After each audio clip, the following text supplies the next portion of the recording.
My name is Stephen O'Shea, and today we're going to be talking about rotations. So the way rotations work is you have an object, you rotate it through whatever amount of degrees you're asked for, and it'll either be clockwise or anti-clockwise. And usually it'll be around a certain point. Now this point can be on the object, so it rotates on its own axis, or it can be away from the object, so it rotates away from the point. You'll see these in the next slides. So, for example, taking this highlighter, if your point P is on the object, it'll stay fixed at P and it'll rotate clockwise or anti-clockwise. If P is off the object, P will stay fixed here and it'll rotate around P that way, clockwise or anti-clockwise. So as we saw in the first slide, what we're going to do here is rotate an object a certain amount of degrees, a direction, and around a point. So we have the object ABCD. It's going to go 110 degrees clockwise around our point P here. So we're going to take the object, rotate it around P clockwise until we hit 110 degrees, and it should end up somewhere in this box here. So the way to do this is we'll start by joining our points to P. So I'll take A for example. We join A to P. We get our protractor. Now the trick with these protractors is they have two sets of numbers. You can see here they go from 0 counting up clockwise, or they go from 0 counting up anti-clockwise on the outside.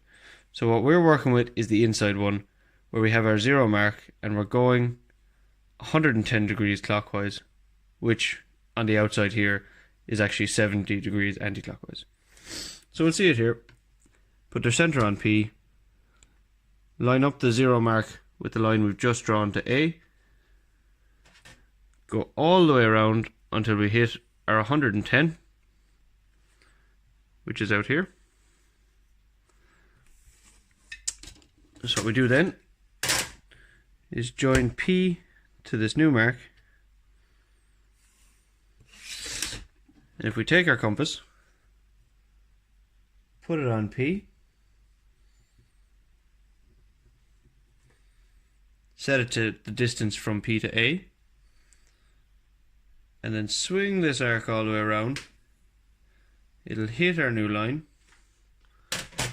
and where that happens, that's going to be our new point for where A moves to. Now when moving points in any type of our movements here, we start with A, we take it through a certain movement, and the new point will still be A, but it'll be A with the number of movements it's gone through. So this is going to be A1. If we were to use a different type of movement like an axial symmetry or a central symmetry and move this over here, our next point would be A2 and A3 and A4 and so on. So we can repeat this process for the rest of the points.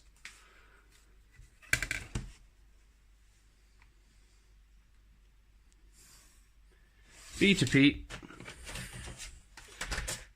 get your protractor, centered at P, zeroed at B, go all the way around to 110.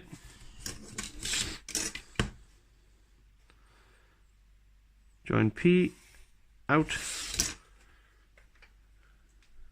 compass, set P to B, rotate B all the way around until we hit that line again.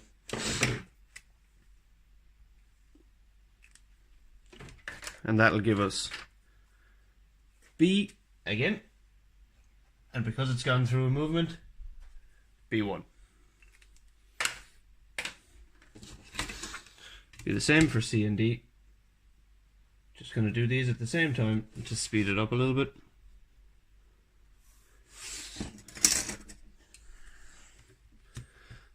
So we go from C to P. We go around to our 110.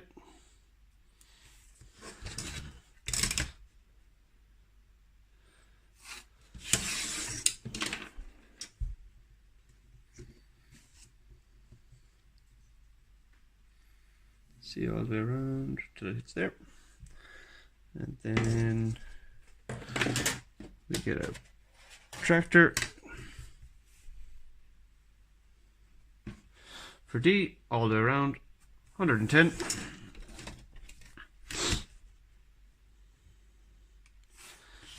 Line out.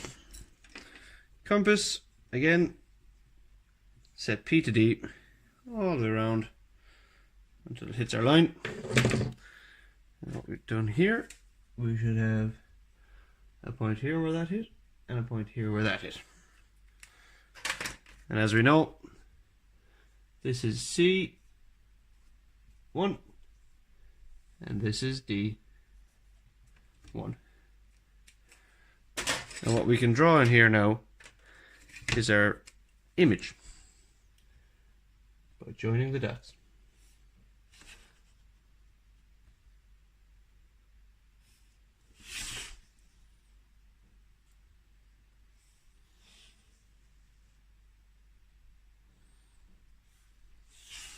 Now, as you can see here, our object has been rotated around P and is now our image. It's the exact same thing. If we were to take that out and put it here, it'd be the same shape.